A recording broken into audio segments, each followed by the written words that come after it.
Welcome back to ShopDog-Garage. It's a Camaro swapping day today, apparently.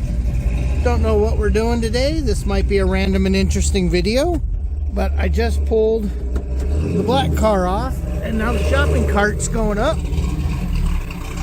They just did the handheld update on this car. Longtime viewers know that when the Impala's little controller for the Terminator died, we did the update for the larger screen, and they just did that, so I want to pull the data off of that. Plus, this car hasn't been on the lift in a while, so we're just going to kind of pick it up, take a look, make sure everything is still kosher.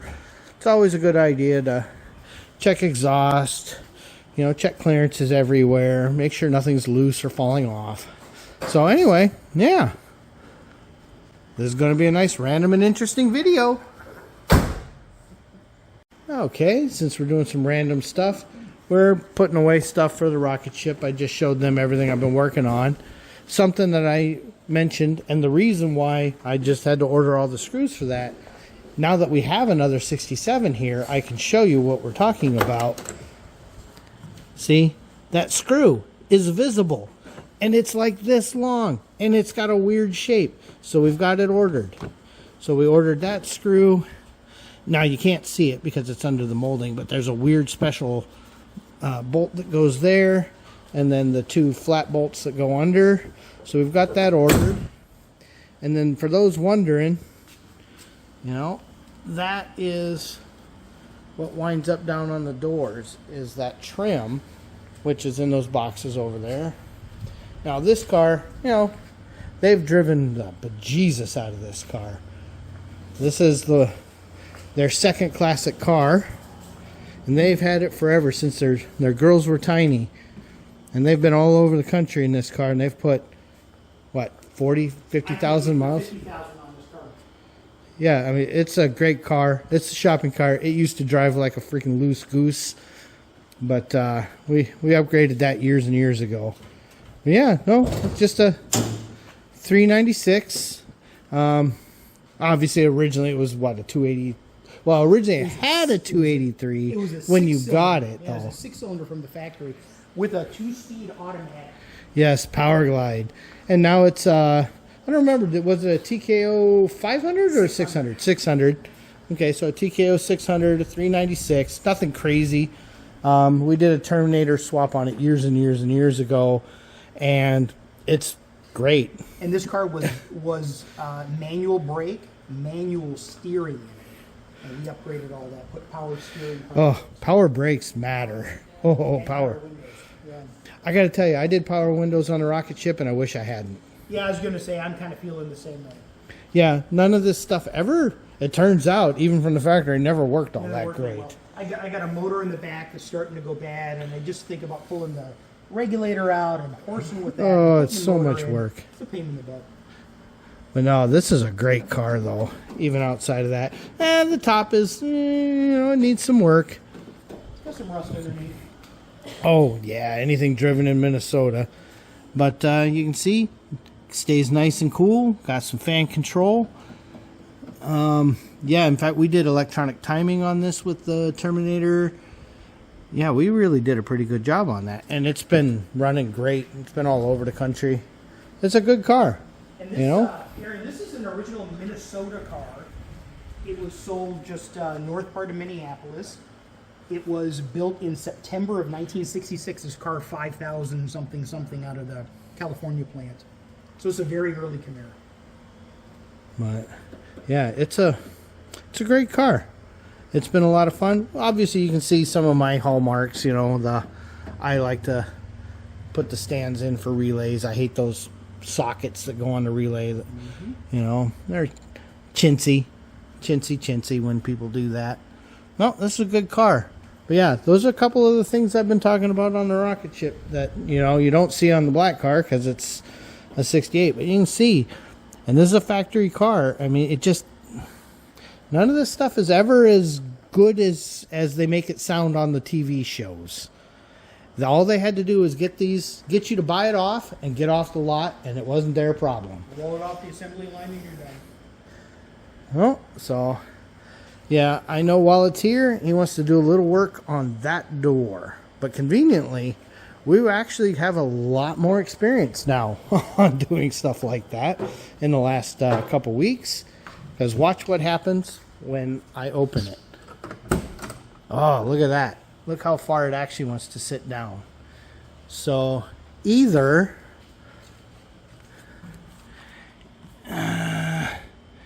we're gonna have to get in and loosen those guys and hinge it up, or while I'm standing here, would you pick up and down on the handle? Yeah. I want to watch the hinges. They're nice and stiff. Oh, the hinges are good. Yeah, they're just misaligned then. Yep. That's good though. We can fix that. We replaced the pins years ago. In fact, if you go to the website and you see the picture of me holding a door, it's one of these two doors, and when you open the door, it's much easier. Oh, back in the old days. So, okay, we're going to finish putting rocket ship stuff away and get at it. Okay, either Jeff or Tom are coming. I just heard the side gate ring go off. We got the black car in. We're getting ready to start looking at this. I checked the other door. It also sinks a little. And something, in fact, I'll go to the other car. It might be easier to show you. With the way that is sinking, that front hinge is going to be where we're going to be focused. So this top front hinge right here is most likely the one we're going to be working with. And you can see there's the 3 bolts there. This one is a lot harder to do those 3 bolts without pulling the door, but that's a power window car, so pulling the door is not fun. So we'll get on it. Okay, so since what we're going to do is move this lower hinge, I've been carefully reaching in with a combination and loosening those 3 bolts from the other side. These hadn't been undone in a long time, so I've got the top 2 done. I'm about to do the bottom one, and to do that, I'm actually going to reach under here like that and then just push it until it's loose.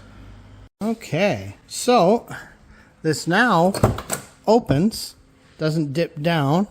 We've got those tightened, and then because of course that moved the door out a little bit, so this surface was out, we had to go to thinner shim stock on the striker, but now it closes.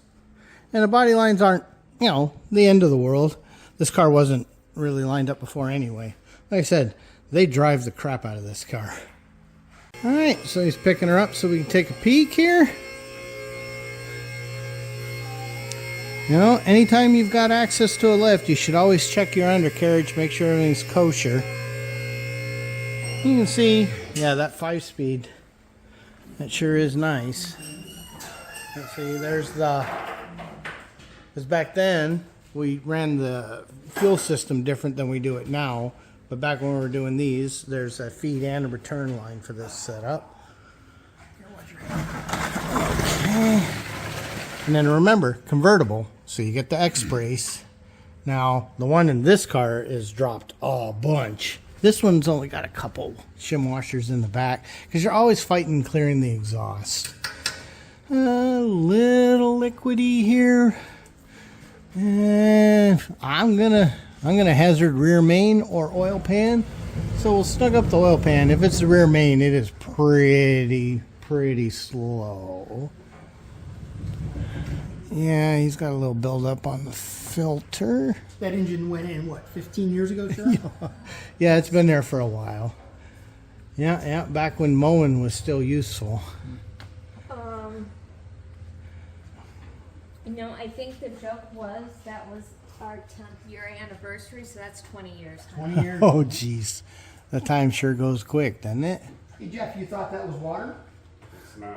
It's oil. And there's your fuel filter. That keeps everything from rusting. Factory style cross muffler. And then, remember, Minnesota car, its whole life.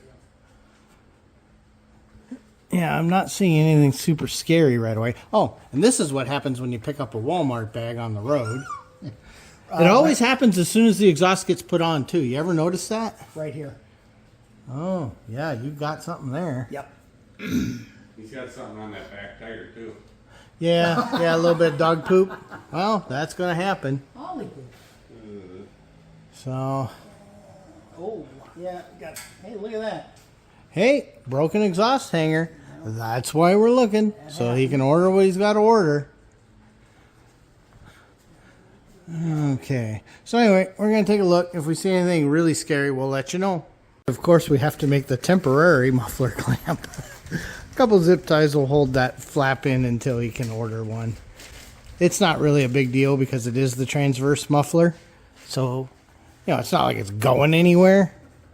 But, I don't have any of those. So he'll make something that'll work until he can get one on order.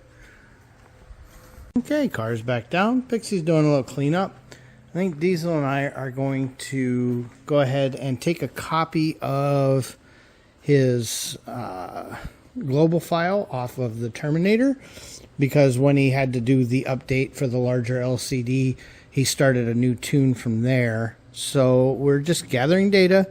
I tend to like to keep that stuff. It's really handy if someone has trouble. You can email them the file to get started with. Okay, we just took the global files out of here, brought them up here, did a little more cleanup. Smooth, well, never smooth. I never do smooth, but I mean, moved some of the learned data over, made a couple timing adjustments, and a couple other little things. We just loaded her back up. He made a custom dash for when it's on so that he can see fan status and stuff. And then we were talking about something about a clutch anticipate switch, since this car was not originally a 5-speed. And this car also doesn't have one. So we went off on a tangent. So I had to grab the phone and said, oh, I haven't been shooting any video. So I got to go take a picture real quick. And here's a funny story. Remember how the other day I took a few minutes and squared that hood up a little better? Well, we just did that on this one as well. We can't get this one perfect. Although part of it was just showing Kevin what happens when we move a shim here or move a bolt there. But now it is so much closer than it was. Also, we opened up a gap. It was rubbing here. The hood was definitely too snug before. So we have that. I would prefer to move the valance. We're not even going to get that detailed here because, unfortunately, this hood also has a bend in it, which is not terribly uncommon, but when it was up, we could see it isn't at that fold point at the hinge that you normally expect it. It's a little forward of it, so not sure how that happened in the last, I don't know, 60 years. Who knows? But it fits better, and it shouldn't rub anymore. So hopefully that shows up. We even shimmed up the cowl a little bit to get it a little closer to the back of the hood. The cowl was a lot lower. Now we're only about a stick low, so 3/16. So it's better, but we didn't want to take a whole bunch of stuff apart. I would prefer to pull that hinge completely out and make some mods to the hinge. It needs a little more adjustment room on the back of it. If you recall, we did that on that car too. Except I think it was on the passenger's hinge on that car. Either which way, just a little bit more and we could suck that corner down completely. But there's nothing we can do about this arch without pulling the hood. And yeah, that's more work than they want to go through. But it looks better. Okay. They're all being silly now. The day's kind of wearing out. We're all getting tired. Worked on a bunch of little things here and there. Car's much cleaner.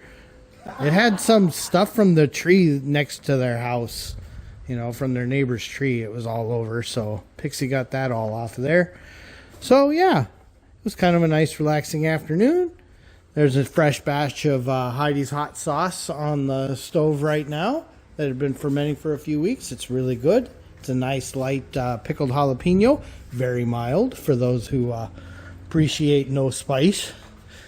But, yeah. So this has been a fun day. Anyway, what do we say, guys? You missed a spot over here. Is that what we say? I wasn't working on that. Thanks for watching. Oh, one thing though, it sure sounds good. Gotta get the gate. It is a fun little toy.